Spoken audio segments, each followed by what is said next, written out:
बिस्मिल्लाहिर्रहमानिर्रहीम। अस्सलाम वालेकुम। मेरा नाम तनवीर अहमद है। आज की इस वीडियो में मैं आपको बताऊंगा कि कोई भी कारोबार को स्टार्ट करने के लिए कौन सी चीज़ों को हमें अपने माइंड में रखना चाहिए और कैसे हम अपने कारोबार को कामयाब बना सकते हैं। और मार्केट में जितने भी बिज़नेस चल रहे हैं उनमें मोर दैन 90% बिज़नेस क्यों फ्लॉप हो जाते हैं, उनके पीछे कौन सी ऐसी रीज़न होती है जिसकी वजह से बिज़नेस नाकाम हो जाते हैं। सबसे बड़ी जो गलती हम करते हैं कोई भी कारोबार स्टार्ट करने के लिए, हम ये नहीं सोचते कि इसकी मार्केट में ज़रूरत है, नीड है, वांट है। हम बस ये देखते हैं कि जो भी बिज़नेस इन होता है हम उसको करना शुरू कर देते हैं।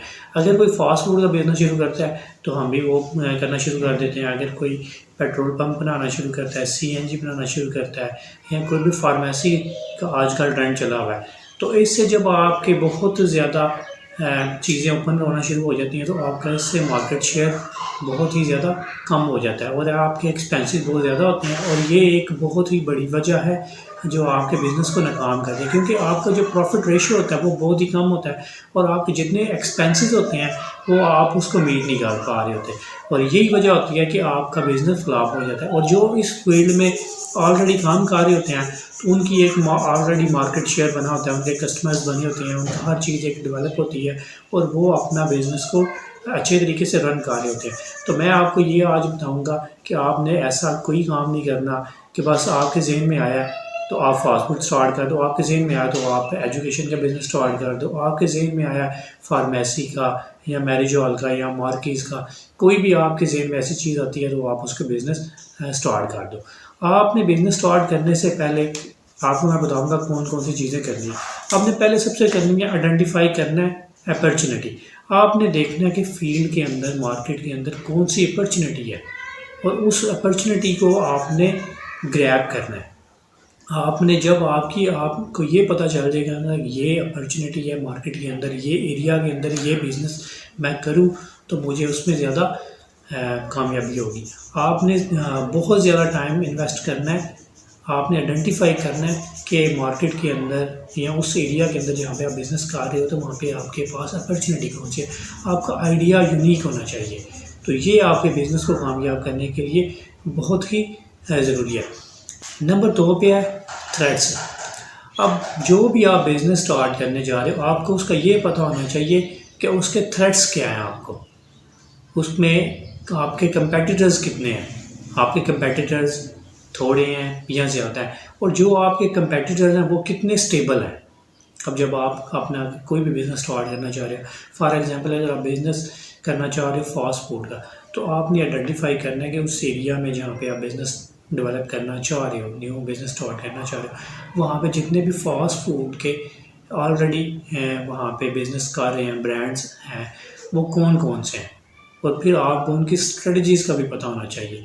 और जब भी आपने कोई भी बिज़नेस स्टार्ट करना है तो आपने कभी भी उसका प्राइस कंपैरिजन पे आपने बिज़नेस को अपनी पोजीशनिंग क्रिएट नहीं करनी, क्योंकि अगर आप प्राइस पे बिज़नेस करोगे तो आप क्योंकि नए होंगे तो आपका जो प्रॉफिट होगा वो बहुत कम होगा, और आप जब प्राइस कम पे दोगे तो आप 2-4 माह के बाद आपका जब लॉस होना शुरू हो जाएगा तो आप सर्वाइव नहीं कर सकते, क्योंकि न्यू बिज़नेस पे जो एक्सपेंसेस होते हैं वो बहुत ही ज़्यादा इंक्रीज़ हो रहे होते हैं और जो इनपुट होता है आपका वो बहुत ही कम होता है, आपका जो प्रॉफिट रेशियो होता है वो बहुत कम होता है। तो ये एक बहुत ही बड़ी नाकामी की वजह है कि आप प्राइस पे कंपटीशन करते हैं। जब भी आपने कंपटीशन करना है, कोई भी कंपटीशन करना है, आपने प्रोडक्ट क्वालिटी पे करना है, आपने सर्विसेज पे करना है।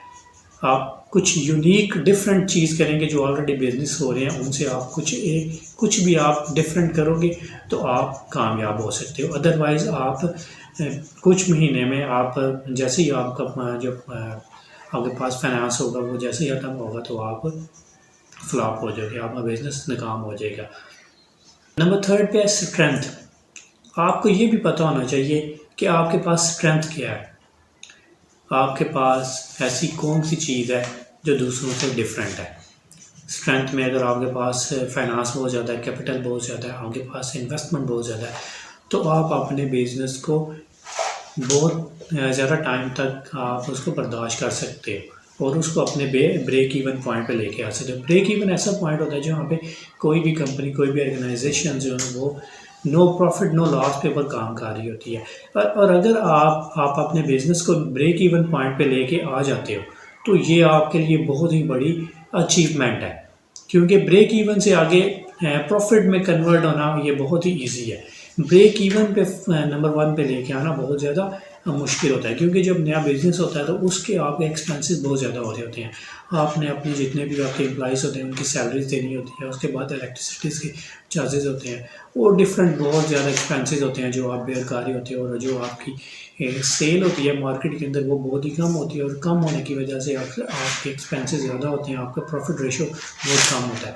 नंबर 1 पे आपने अपने बिज़नेस को ब्रेक इवन पॉइंट पे लेके आना। जब आप ब्रेक इवन पॉइंट पे लेके आते हो जहाँ पे आपका नो प्रॉफिट नो लॉस है, तो उससे ऊपर आपके जाने के लिए बहुत ही ईजी है। तो आप उसके आगे अपने बिज़नेस को प्रॉफिट में कन्वर्ट बहुत आसान तरीके से कर सकते। 4 पे आपको ये पता होना चाहिए कि आपकी वीकनेस कौन सी है, और आपने वो अपनी तमाम वीकनेस को ओवरकम करना है जितना आप ओवरकम कर सकते हो, और इस तरह आप अपने बिज़नेस को अच्छे तरीके से कामयाब बना सकते हो।